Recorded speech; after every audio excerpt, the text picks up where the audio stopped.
इस वीडियो में हम ये देखेंगे कि फंडामेंटल ड्यूटीज या मूल कर्तव्य आखिर क्या हैं, उनका आशय क्या है, मूल कर्तव्यों को संविधान में शामिल करने के पीछे की फिलॉसफी या दर्शन क्या है, उससे संबंधित संवैधानिक प्रावधान क्या है, मूल कर्तव्य कितने हैं, कितने बाद में जोड़े गए, और यह भी कि मूल कर्तव्य वास्तव में व्यवहार में किस तरीके से लागू होते हैं। सुप्रीम कोर्ट ने किस तरीके से मूल कर्तव्यों पर अपने केसेस में जो भी जजमेंट हैं वो दिए हैं। मूल कर्तव्यों का मूल अधिकार और डीपीएसपी से किस तरीके से रिलेशन है, वो किस तरीके से अंतर संबंधित है, इंटर रिलेटेड हैं, और एक दूसरे से किस तरीके से अंतर क्रिया करते हैं। ये पूरे इस वीडियो का उद्देश्य है। जितने भी इसके एंगल्स हैं, जितने भी इसके पॉइंट ऑफ व्यू हैं, उन सबको हम डिस्कस करने की कोशिश करेंगे। देखिए, फंडामेंटल ड्यूटीज भारतीय संविधान के मूल संविधान में नहीं था। मूल संविधान जो 26 जनवरी 1950 को पूर्ण रूप से लागू हुआ, उसमें फंडामेंटल ड्यूटीज नहीं था। तो पहली बात तो यह है कि मूल संविधान में नहीं था। तो इसको जोड़ा कब गया? 42वें संविधान संशोधन के तहत। 42वें संविधान संशोधन 1976 के तहत इंदिरा गांधी सरकार ने फंडामेंटल ड्यूटीज को जोड़ा। हम जानते हैं कि 42वें संविधान संशोधन के तहत लगभग 40 अनुच्छेदों में संशोधन किए गए, कई नए अनुच्छेद जोड़े गए, जैसे 39A, यहाँ तक कि 2 प्रस्तावना में भी अपने आप में कई शब्द जोड़े गए, समाजवाद, पंथनिरपेक्ष और अखंडता शब्द, और यहाँ तक कि 2 भाग जोड़े गए। एक तो जोड़ा गया 14A एक्स फॉर ए, अगर हम देखें 14A ये एक जोड़ा गया, दूसरा जोड़ा गया 4A। 14A में हम जानते हैं प्राधिकरण या अधिकरणों से संबंधित है, आर्टिकल 323, और जो भाग चौथा A है, 4A है, उसका संबंध है फंडामेंटल ड्यूटीज से। इसके तहत कॉन्स्टिट्यूशन में आर्टिकल 51A जोड़ा गया, अनुच्छेद 51A, और इसके तहत भारतीय संविधान में जो 51A में जो मूल कर्तव्य जोड़े गए, वो 10 मूल कर्तव्य जोड़े गए। आगे चलकर 86वें संविधान संशोधन के तहत एक मूल कर्तव्य और जोड़ा गया। तो अब टोटल जो मूल कर्तव्यों की संख्या है, उनकी संख्या है 11। ये हो गया एक बात। तो पहली बात तो मूल कर्तव्य क्या है? संवैधानिक है, और संविधान में 42वें और 86वें संविधान संशोधन की बातचीत हो गई। इनके पीछे का दर्शन क्या है, फिलॉसफी क्या है? हमें जानते हैं कि भारतीय संविधान में मूल अधिकार लिखे हुए हैं पहले से, और संविधान निर्माण के समय से ही हैं। मूल अधिकार क्या है? मूल अधिकार राज्य के विरुद्ध नागरिक को प्राप्त है। नागरिक या जनता को प्राप्त है, जनता व नागरिक, क्योंकि कुछ मूल अधिकार नागरिकों को प्राप्त हैं, कुछ मूल अधिकार ऐसे भी हैं जो हमारे देश के नागरिकों के साथ साथ विदेशी नागरिकों को भी प्राप्त हैं। तो राज्य के विरुद्ध नागरिकों को जो अधिकार प्राप्त हैं वो मूल अधिकार हैं। और डीपीएसपी क्या है? डीपीएसपी राज्य का नागरिक के प्रति कर्तव्य है। यह है कि राज्य का नागरिक के प्रति क्या क्या दायित्व है, यह डीपीएसपी है। अब जोड़ दिया गया मूल कर्तव्य। मूल कर्तव्य क्या है? मूल कर्तव्य से आशय है कि राज्य यह अपेक्षा करता है कि नागरिक इसमें उल्लिखित जो कर्तव्य हैं उनका निर्वहन करें। क्यों निर्वहन करें? ताकि एक अच्छे राज्य का निर्माण किया जा सके, एक ऐसे राज्य का निर्माण किया जा सके जिसमें रहने वाले सभी लोगों को कोई परेशानी ना हो, राज्य उत्तरोत्तर वृद्धि करता रहे। इसलिए राज्य कहता है कि नागरिकों के भी तो कुछ कर्तव्य होने चाहिए। सिर्फ राज्य के ही कर्तव्य होंगे या सरकार के ही कर्तव्य होंगे? नागरिकों के भी अपने कुछ दायित्व होने चाहिए। यह जो अवधारणा है, ये जो फिलॉसफी है, यह अपने आप में मूल कर्तव्य के पीछे है। पहली बात। अब यह जो एक नई बात आपको बता रहा हूँ, और यह है कि इसके पीछे आखिर दर्शन क्या है। हम देखेंगे कि जितने भी लोकतांत्रिक देश हैं, लोकतांत्रिक देशों में यह माना जाता है कि नागरिक अपने आप में एक विवेकशील प्राणी है। नागरिक क्या है? विवेकशील प्राणी। चूंकि नागरिक विवेकशील प्राणी हैं, इसलिए उनको मूल कर्तव्य का पालन करने के लिए कहने की या संविधान में शामिल करने की जरूरत नहीं है। वो अपने आप में विवेकशील प्राणी है। लोकतांत्रिक प्रणाली ये मानती है। इसके पीछे का जो दर्शन है उसे कहते हैं उदारवादी दर्शन। उदारवादी दर्शनों में अगर हम नाम लें, एडम स्मिथ का नाम ले सकते हैं, चाहे अपने आप में हम मिल का नाम ले सकते हैं, चाहे हम नाम ले सकते हैं बेंथम का, जेरेमी बेंथम, और एक बहुत महत्वपूर्ण नाम जॉन लॉक। ये वो लोग हैं जो उदारवाद की व्याख्याएं करते हैं और मानते हैं कि उदारवादी ये मानते हैं कि नागरिक जो है अपने आप में बेहद बुद्धिमान होते हैं, या कोई भी व्यक्ति अपने आप में मनुष्य व्यक्तिगत रूप से बेहद विवेकशील है, बुद्धिमान है, और उसका हम इतिहास देखें तो उसने अपनी बुद्धिमानी और विवेकशीलता के परिचय के आधार पर ही इतना विकास किया है। इसलिए हम नागरिकों और मनुष्यों से अपेक्षा नहीं करेंगे कि वह उनसे भी हम कर्तव्यों की अपेक्षा करें। राज्य उनके अधिकारों का उल्लंघन न करे, इसलिए हम संविधान में मूल अधिकारों को शामिल करेंगे। इसलिए आप देखते हैं कि यूएसए का जो कॉन्स्टिट्यूशन है उसमें मूल अधिकार है, मूल कर्तव्य नहीं है। और मूल अधिकार भी कैसे हैं? निरपेक्ष, एब्सोल्यूट। हम लोगों के यहाँ जो भारत में मूल अधिकार हैं वो कैसे हैं? सापेक्ष हैं। भारत में जो मूल अधिकार हैं वो सापेक्ष हैं कि आर्टिकल 19A में अगर अभिव्यक्ति की आज़ादी दी गई है 1 में, तो 2 में जो है उसमें कुछ प्रतिबंध भी लगाए गए हैं। तो हम सापेक्ष मूल अधिकारों को मानते हैं, यूएसए निरपेक्ष मूल अधिकारों को मानता है, क्योंकि वहाँ उदारवादी विचारधारा सबसे मजबूत रूप में दिखाई देती है। वो मानते हैं कि नागरिक तो इतने विवेकशील है, हमें उन पर किसी भी तरीके का प्रतिबंध लगाने की जरूरत नहीं है।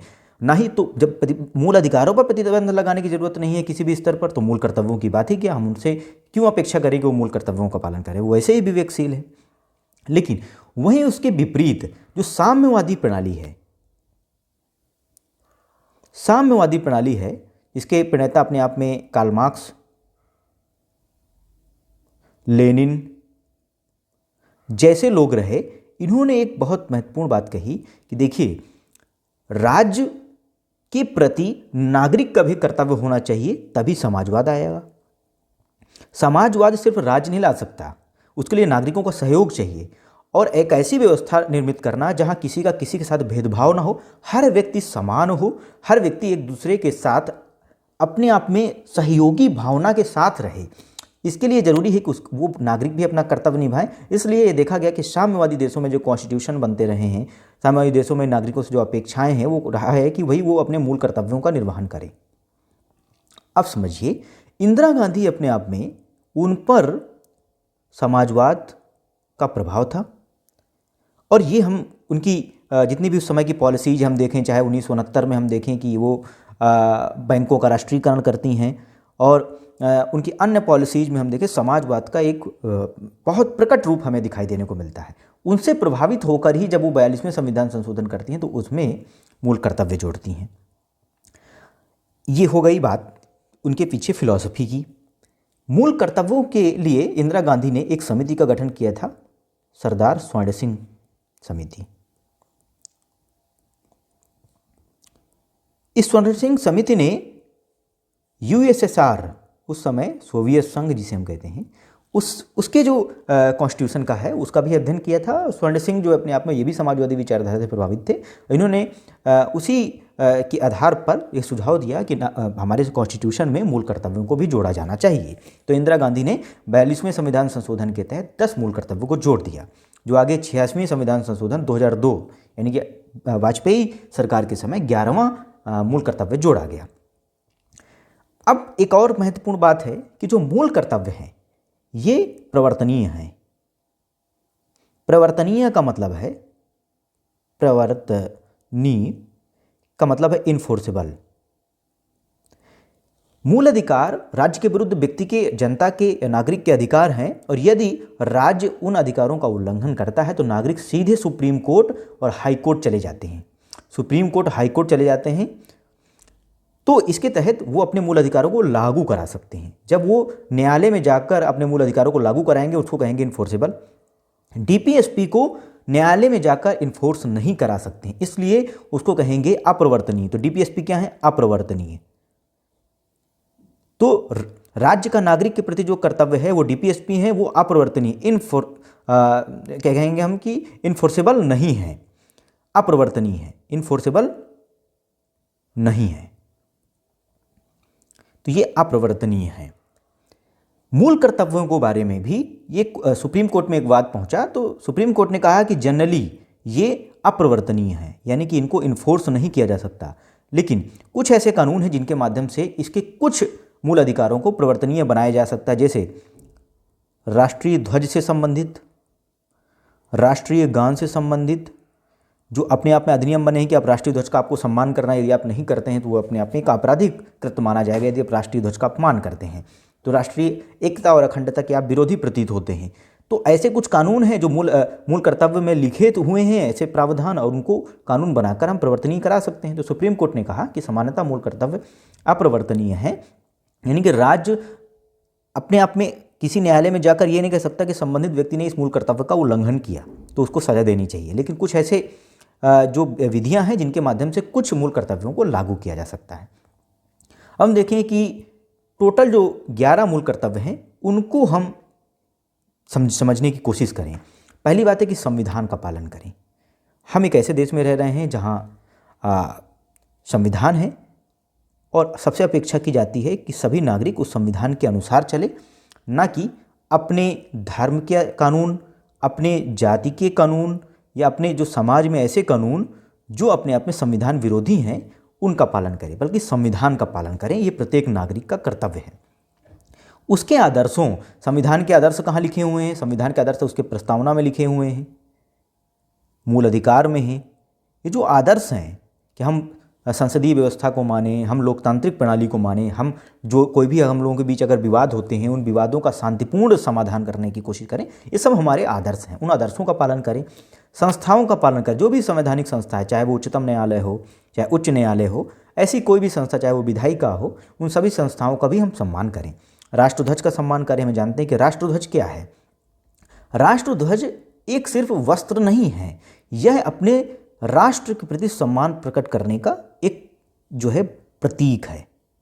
क्योंकि राष्ट्र का मूर्त अवधारणा है, राष्ट्र प्रत्येक व्यक्ति के भीतर बसता है, तो हम उसको मूर्त रूप में कैसे प्रकट करें? तो मूर्त रूप में प्रकट करने के लिए बनाए गए हैं राष्ट्रध्वज हो गया, राष्ट्रगान हो गया, ताकि हम उनको मूर्त रूप में देख सकें और उसकी मूर्ति के रूप में हम उसके प्रति सम्मान प्रकट कर सकें, व्यवहार कर सकें।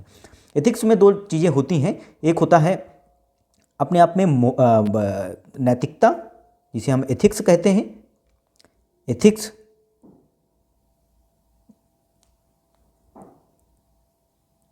दूसरा होता है मोरालिटी। तो एथिक्स ये है जो बेसिक मूल्य हैं कि ईमानदार होना चाहिए या सम्मान करना चाहिए। कि सम्मान करना एक मूल्य है, लेकिन सम्मान किस तरीके से प्रकट होगा? अपने पिता का अगर पैर छू रहे हैं तो वो एक आचरण है, कंडक्ट है, जिसके माध्यम से हम उनके प्रति सम्मान प्रकट करते हैं। तो सम्मान तो एक मूल्य है, वो अमूर्त है। इसी तरीके से राष्ट्र एक अमूर्त अवधारणा है जो हम लोगों के भीतर बसती है, जो हमारे लोगों के नागरिकों के मध्य आपसी सामंजस्य, सहयोग और एक दूसरे से साथ रहते हुए हम जो आगे बढ़ रहे हैं अपनी संस्कृति के साथ लेते हुए, वह राष्ट्र है, वो अमूर्त है। उसको प्रकट कैसे करें हम? तो उसका मूर्त रूप है राष्ट्रीय ध्वज और राष्ट्रगान। उसके प्रति हमें सम्मान करना है। स्वतंत्रता के लिए हमारे राष्ट्रीय आंदोलन को प्रेरित करने वाले उच्च आदर्शों को हृदय में संजोए रखें, उनका पालन करें। हमारे राष्ट्रीय आंदोलन के दौरान उच्च आदर्श जैसे अहिंसा, किसी भी तरीके की हिंसा में शामिल ना हो, अहिंसा रहें। अगर आपका कोई किसी बात से असहमत है तो आप उसके प्रति सत्याग्रह कर सकते हैं, ना कि सार्वजनिक हिंसा करें, तोड़फोड़ करें, मारपीट करें। सत्याग्रह का पालन करें। ऐसे उच्च आदर्शों को हृदय में संजोए रखना है, उनका पालन करना है। साथ ही साथ भाईचारे की भावना, गंगा जमुनी तहजीब, इन सब की जो बात की जाती है वो यही है, राष्ट्रीय आंदोलन के उच्च आदर्श हैं। भारत की प्रभुता, एकता और अखंडता की रक्षा करें, उसे अक्षुण्ण रखें। ये नागरिकों का कर्तव्य है कि भारत की एकता को बनाए रखें, यानी कि भ्रातृत्व की जो भावना है उसको बनाए रखें, अखंडता की रक्षा करें। कोई ऐसे समुदाय जो अपने आप में भारत विरोधी प्रवृत्ति में संलग्न है, उनको ऐसा नहीं करना चाहिए। नागरिकों का ये कर्तव्य है कि हम उसकी अखंडता की रक्षा करें, इंटीग्रिटी की रक्षा करें, देश की रक्षा करें और आह्वान किए जाने पर राष्ट्र की सेवा करें। देश की रक्षा करें, आह्वान किए जाने पर राष्ट्र की सेवा करें। मतलब मान लीजिए कोविड आया, कोविड-19, उस समय हमें डॉक्टरों से अपेक्षा है कि वो राष्ट्र की सेवा में तत्पर हों। देश की रक्षा करें। जैसे एनसीसी कैडेट है, उनको हमने ट्रेन किया, अब कोई युद्ध की स्थिति या ऐसी स्थिति आती है तो वो रक्षा करने के लिए आगे आएँ। या नागरिकों से उस समय अपेक्षा है कि नागरिक एक दूसरे का सहयोग बनाएं और एक दूसरे की मदद करें और युद्ध में भागीदारी ज़्यादा से ज़्यादा करें। तो देश की रक्षा करें, आह्वान किए जाने पर राष्ट्र की सेवा करें किसी भी स्थिति में। भारत के सभी लोगों में समरसता और समान भ्रातृत्व की भावना का निर्माण करें, जो धर्म, भाषा, प्रदेश या वर्ग पर आधारित सभी भेदभावों से परे हो। तो ये सिंपल बात है कि जितने भी लोग हैं, चाहे वो हिंदू हो, मुस्लिम हो, सिख हो, ईसाई हो, चाहे वो दलित हों, चाहे अपने आप में उच्च वर्ग के लोग हों, सभी लोग इन सबसे ऊपर उठें, वर्गों से ऊपर उठें, या कोई दक्षिण भारतीय उत्तर भारतीय ना बने। सबकी जो मूल पहचान है वह राष्ट्र की पहचान, वह है राष्ट्रीयता की पहचान है। राष्ट्रीयता इज ग्रेटर देन धर्म, जाति, लिंग, ये सबसे ऊपर है। हमारी एक ही पहचान होगी, राष्ट्रीयता। तो पहले हम भारतीय हैं, बाद में सब कुछ हैं। इसलिए धर्म से, अपनी भाषाओं से, अपने क्षेत्रवाद से, क्षेत्रवाद की जो प्रवृत्ति दिखती है कि हम इस क्षेत्र के हैं, इस क्षेत्र के लोग ऐसे हैं, इस भाव से नहीं बढ़ना। हम सब भारतीय हैं, इस भाव से रहना है और सभी लोग साथ रहना है। और ऐसी प्रथाओं का त्याग करें जो स्त्रियों के सम्मान के विरुद्ध हो, चाहे वो दहेज प्रथा हो, चाहे वो अपने आप में पर्दा प्रथा हो। ऐसी प्रथाओं का त्याग, चाहे वो सती प्रथा हो जो हमने त्याग कर दिया, ऐसी कोई भी कुरीतियाँ हों, हम उन जो स्त्रियों के सम्मान को गिराती हों, हम उन प्रथाओं का त्याग करें। ये भी नागरिकों का कर्तव्य है।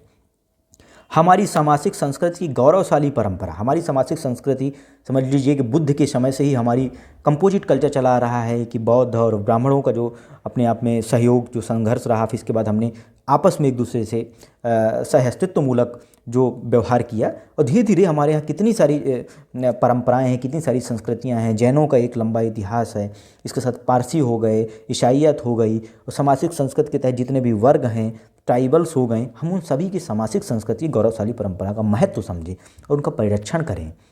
जिसे हम कहते हैं कि हम विविधता में एकता है हमारी। हमें एकता लाने के लिए किसी भी तरीके से कोई ऐसा कदम उठाने की जरूरत नहीं है कि हम दबाव मूलक एकता लाएं। हमारे समाज में विविधता है, हम उस विविधता को स्वीकार करते हुए एकता लाएंगे। तो ऐसा करना है सामाजिक संस्कृति। प्राकृतिक पर्यावरण की, जिसके अंतर्गत वन, झील, नदी, वन का संवर्धन करें तथा प्राणी मात्र के प्रति दया भाव करें। देखिए, हम देखते हैं 1972 में स्टॉकहोम सम्मेलन होता है और उसमें इंदिरा गांधी भी शामिल होती हैं। तो उस समय पर्यावरण और इन सब की चीज़ें बहुत चल रही थी, इसलिए फंडामेंटल ड्यूटीज़ में इसे भी शामिल किया गया है। और भारत में भी वन्य जीव संरक्षण जो अधिनियम आया था 1972 में जो आया था, वो उसको भी ध्यान में देखते हुए समझा गया कि पर्यावरण की क्या महत्व है और मानव और पर्यावरण का सह अस्तित्व की जो भावना है उसके पैदा करने के लिए कि हमारे देश के नागरिक भी प्राकृतिक पर्यावरण की रक्षा करें। वैज्ञानिक दृष्टिकोण, वैज्ञानिक दृष्टिकोण का मतलब क्या है? वैज्ञानिक दृष्टिकोण का मतलब है कि अवैज्ञानिक दृष्टिकोणों को हमें त्यागना पड़ेगा।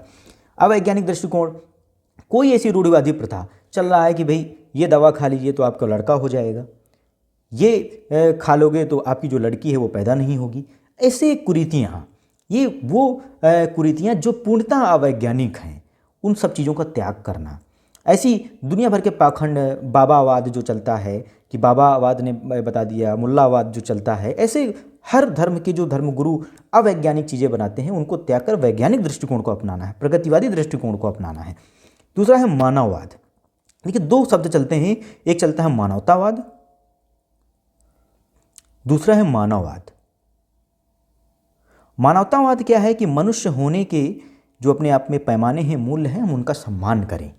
एक दूसरे के प्रति जो भावनात्मक लगाव है मानव होने से वो करें। मानववाद क्या है? मानववाद का मतलब है कि मनुष्य एक श्रेष्ठ कृति है, मनुष्य एक श्रेष्ठ कृति है, श्रेष्ठ रचना है, और हम ये माने कि मनुष्य बेहद क्षमतावान है, मनुष्य क्षमतावान है। इसलिए हम इसी लोक में जो मनुष्य ने किया है हम उनकी क्षमताओं को माने। हम ये ना माने कि सब कुछ ईश्वर कर दे रहा है, सब कुछ ऊपर वाला कर दे रहा है। हमें अपनी क्षमताओं पर विश्वास करना होगा, मानव की क्षमताओं पर विश्वास करना होगा। मनुष्य को लघुता का भाव नहीं लाना होगा, तभी हमारी प्रगति हो सकेगी, तभी हम अपनी समस्याओं से निजात पा सकेंगे। दूसरों पर डाल देना नहीं, ईश्वर पर डाल देना या दूसरों पर डाल देना। मानववाद मानता है कि मनुष्य ही केंद्र में है, मनुष्य ही केंद्र में है, मनुष्य केंद्र में है, और मनुष्य ने ही सारी संरचनाओं और सारी विचारों का जो निर्माण किया है वो मनुष्य ने किया है। इसलिए मनुष्य को अपनी क्षमताओं पर विश्वास करना चाहिए, निरंतर प्रगति के मार्ग पर बढ़ना चाहिए, ज्ञानार्जन करना चाहिए, सुधार की भावना का विकास करें कि हम निरंतर ऐसी चीज़ों पर सुधार करें जो ठीक नहीं हैं। सार्वजनिक संपत्ति को सुरक्षित रखें और हिंसा से दूर रहें। उस समय आपातकाल लगा था और आंदोलन हो रहे थे। इन सबको देखते हुए भी और फंडामेंटल ड्यूटीज़ में नागरिकों का एक कर्तव्य भी है कि भाई कोई भी आंदोलन करिए तो आप सत्याग्रह या शांतिपूर्ण तरीके से करिए, ना कि हिंसा करिए, कोई बस जला दीजिए, ये सब ठीक नहीं है। नागरिकों का एक कर्तव्य है कि कोई भी चीज़ करिए, विवादों का शांतिपूर्ण समाधान ही लोकतंत्र की मूल आत्मा है। इसके लिए हमें किसी भी तरीके की मारपीट या हिंसा करने की ज़रूरत नहीं है। 10वां ये है कि व्यक्तिगत जीवन पर आप ऐसी चीज़ों पर अपना समय लगाइए जिसमें देश की अर्थव्यवस्था, देश का समाज और देश की राजनीति का मूल्यों के स्तर पर उसका उत्थान हो। तो व्यक्तिगत स्तर पर, सामूहिक गतिविधियों के स्तर पर, हम सामूहिक गतिविधियों के स्तर पर भी ऐसे काम करें हम जब व्यक्तिगत करेंगे तो समूह में शामिल होंगे तो समूह भी प्रभावित होगा, और सामूहिक गतिविधियों के स्तर पर भी हम ऐसे काम करें जिससे सभी क्षेत्रों में उत्कर्ष की ओर बढ़ने का सतत प्रयास हो। जिसे राष्ट्र निरंतर बढ़ते हुए प्रयत्न और नए उपलब्धियां छू ले। तो किसी भी राष्ट्र को आगे बढ़ने के लिए जरूरी है कि उस देश के नागरिक और नागरिकों से निर्मित समुदाय सब आपस में आकर इस तरीके से व्यक्तिगत जीवन और सार्वजनिक जीवन में उत्कर्ष का कार्य करें कि राष्ट्र भी अपने आप में बढ़ने लगता है। यदि माता पिता या संरक्षक हैं तो 6 वर्ष से 14 वर्ष तक की आयु वाले अपने यथास्थित बालक के प्रतिपालने के लिए शिक्षा का अवसर प्रदान करें। तो हम ये जानते हैं कि 86वें संविधान संशोधन के तहत ही आर्टिकल 21 में आर्टिकल 21A जोड़ा गया, जिसके तहत एक आ गया शिक्षा का अधिकार। तो प्रत्येक 6 वर्ष से 14 वर्ष ये तो इसी किसमें है, फंडामेंटल राइट में, और फंडामेंटल ड्यूटीज में भी 11 नंबर पर है। तो ये आपको कंफ्यूज करने के लिए अक्सर ऑप्शंस में आते हैं कि फंडामेंटल ड्यूटीज में 11 नंबर पर है, फंडामेंटल राइट में भी 21A पर है, कि हम 6 से 14 वर्ष तक की जो बच्चे हैं हमको शिक्षा की पूरी तरीके से अवसर प्रदान करें, तभी वह व्यक्ति गरिमापूर्ण जीवन जीने के लिए आगे अपने व्यक्तित्व का निर्माण कर पाएगा। ये 11वां हो गया। और 11वां किससे जुड़ा था? 86वीं संविधान संशोधन 86 जो कॉन्स्टिट्यूशनल अमेंडमेंट है 2002 के तहत, इसके तहत ये जोड़ा गया था। हमें देखें कि अगर डीपीएसपी में भी एक प्रावधान है जिसके तहत एक आ गया कि 6 वर्ष से नीचे जो बच्चे हैं उनको उनका जो पोषण का दायित्व है, उनके स्वास्थ्य का दायित्व है, यह राज्य का है। तो डीपीएसपी में 6 वर्ष के नीचे का है, और 6 वर्ष से 14 वर्ष तक का जो दायित्व है वो अभिभावकों का है। और राज्य का ये दायित्व है कि उनको शिक्षा का अधिकार प्रदान करे, उनको स्कूल खोले उनके लिए, ताकि वो अपने आप में 6 से 14 वर्ष तक की अपनी जो प्राइमरी एजुकेशन है उसको पूरी तरीके से पूरा कर पाए।